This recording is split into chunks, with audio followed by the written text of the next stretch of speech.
kukunin lang po natin yung medyo malalapad. Ito guys is, ito na nakuha ko guys, oh.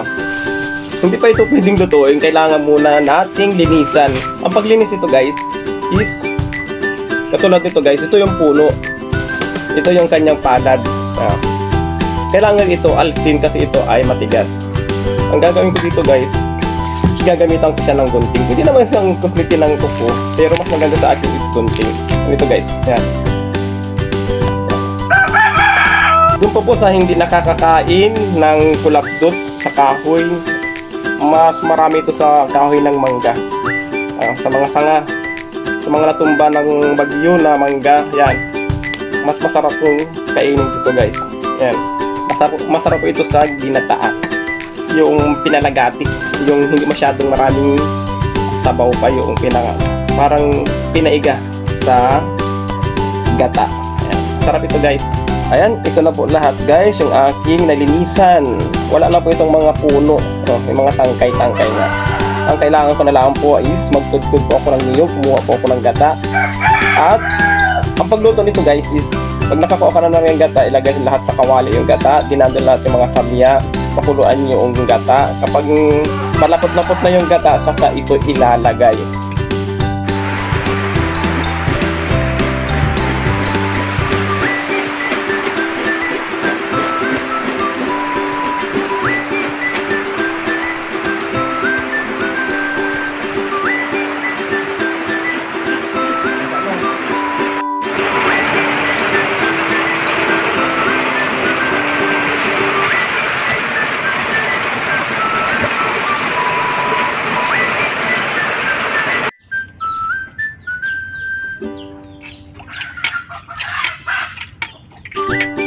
Talbos malunggay China.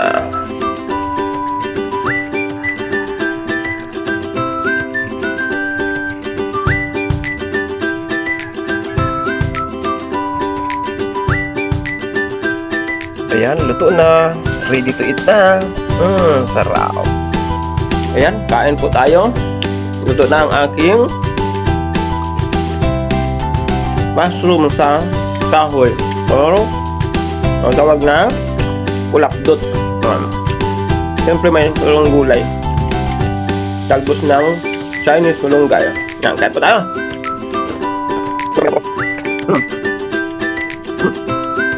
Ito po ay kulapdot. Masarap talaga ito sa agetam. Kain po, kain. Anong halian?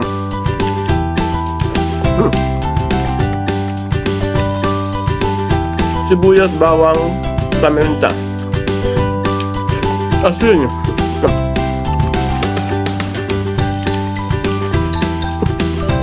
Kain, kain.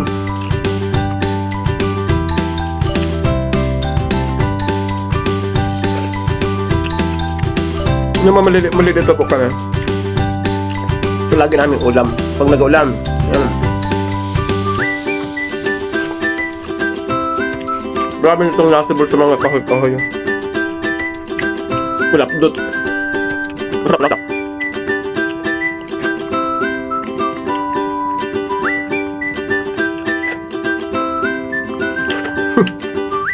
Masarap na papakin. Ang sarap niyang papakin. Kanin.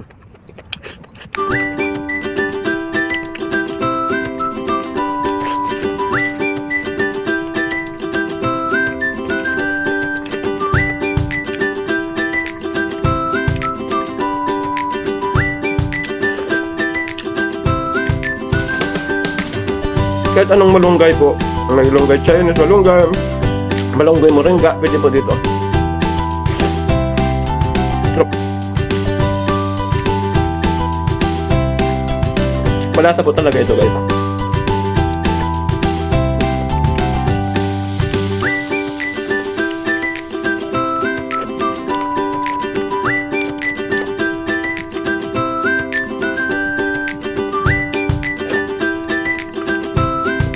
Thank you for watching. Bye.